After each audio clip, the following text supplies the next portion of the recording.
democracy is something that we work on. It's not just something that reaches a state, it's done, and then we can just leave it running like an engine. So we then come to, I think for me, the key period is really, we go through the kind of 60s and 70s with the civil rights movement, the formation of these counterpublics. And for me, counterpublics form an important function in democracy when they operate within those verification, deliberation, and accountability ideals.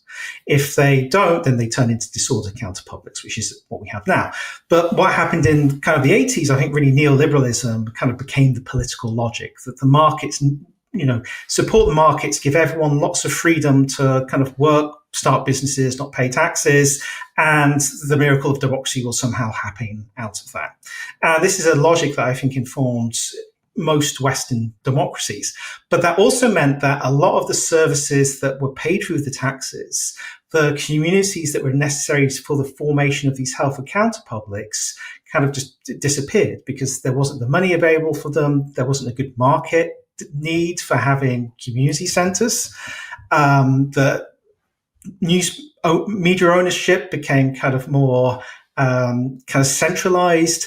And then we come to 2003 and the invasion of Iraq, and what the public see is those free functions that they assume that the government is responsible for, and the media, the verification of information.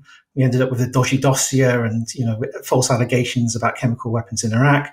Deliberation, there was no real debate. It was, you're either with us or against us. And then when it all went terribly wrong, and in the UK we had a huge scandal, there's no real accountability. And that was very, very visible to the public. Even if they don't put it in those terms, in a way I would say the kind of moral meaning of democracy is defined through those free functions. So they saw that fail. 2008 comes along, loads of people lose their houses, but the bankers still get their bonuses. Another betrayal of that kind of social contract that we've got with the kind of middle managers of neoliberalism that most politicians have become by that point. And the problem is the politicians' role in that system is to maintain the status quo and provide us with as much freedom as possible. But what they're talking about is what Berlin defines as negative freedom, freedom from interference, freedom of speech and so on. But what they took away was positive freedom, our freedom too. We kind of handed that away, saying, just keep things running okay, let us be successful.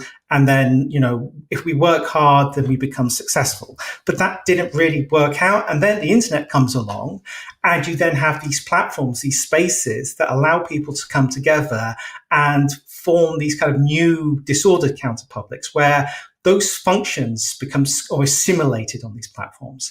Instead of verification, you have the algorithm recommending you stuff that reinforces what you already believe.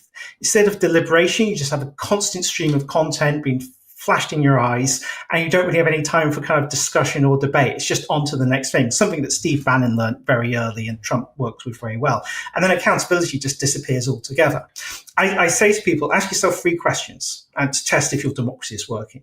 First, can you know the truth? Second, does your voice matter? And 3, can the powerful be held to account?